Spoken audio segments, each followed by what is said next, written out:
Voice news में आपका एक बार फिर से स्वागत है। हाल ही में यूक्रेन के राष्ट्रपति जेलेंस्की ने ये बयान दिया कि अगर चीन रूस का समर्थन करता है और युद्ध में रूस का साथ देता है तो इससे तीसरा विश्व युद्ध छिड़ सकता है। जेलेंस्की ने ये बात क्यों कही?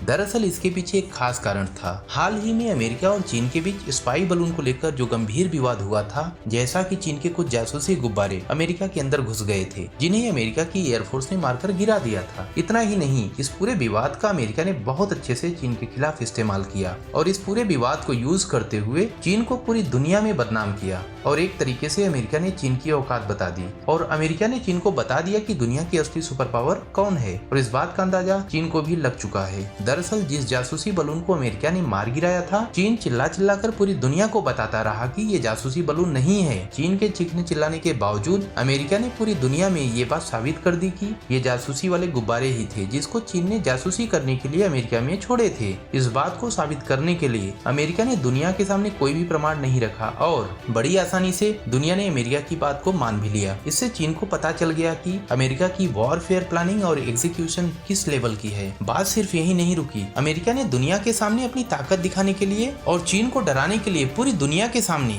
इस पूरे विवरण को लाइव टेलीकास्ट टेलीविजन पर किया और पूरी दुनिया को दिखाया। इतना सब कुछ करने के बावजूद भी अमेरिका को मिली वाह वाह और चीन को मिली गालियां। लेकिन सबसे हैरानी की बात ये हुई जहां पर चीन को अपनी ताकत का अमेरिका के सामने एहसास हो गया कि उसकी ताकत कहां तक सीमित है। चीन का कहना है कि ये हमारे रिसर्च बलून थे और चीन की इस रिसर्च प्रॉपर्टी पर दुनिया के सामने अमेरिका ने मार गिराने का पूरा विवरण ही लाइव कर दिया और अमेरिका के इस एक्शन पर चीन अमेरिका को कुछ नहीं कह पाया। अमेरिका की इस सैन्य कार्रवाई के विरोध में चीन अपनी खींच मिटाने के लिए अमेरिका की कुछ हथियार निर्माता कंपनियों पर सैंक्शन चाइना के अंदर लगा दिया। चीन के इस सैंक्शन का अमेरिका पर रत्ती भर भी फर्क नहीं पड़ा, क्योंकि अमेरिका चीन को कोई भी सैन्य हथियार बेचता ही नहीं है। इस पूरे मामले में अमेरिका ने चीन का ये घमंड तोड़ दिया है कि वो अकेला अमेरिका का सामना कर सकता है। चीन को इस बात का एहसास हो चुका है कि अमेरिका का सामना करने के लिए उसे बहुत बड़ी मदद की जरूरत पड़ेगी और चीन को अमेरिका के खिलाफ दुनिया में कोई मदद नहीं देने वाला सिवाय रशिया के। और इसलिए अब से 2 दिन पहले जैसे ही अमेरिकी राष्ट्रपति बाइडेन यूक्रेन के राष्ट्रपति से मिलने पहुंचे यूक्रेन में, उसी समय चीन ने रूस के सामने अपना सपोर्ट दिखाने के लिए अपने टॉप डिप्लोमेट को रूस के दौरे पर भेज दिया। वांग यी चीन के राष्ट्रपति के दाहिने हाथ माने जाते हैं और अब इन्हें रूस के दौरे पर अपना सपोर्ट रूस को दिखाने के लिए भेज दिया गया है। जैसे ही वांग यी का रूस दौरा खत्म हुआ, तुरंत ही अमेरिका का बयान आता है कि हमें शक है कि चीन रूस के अंदर हथियार सप्लाई कर सकता है और यूक्रेन युद्ध में रूस को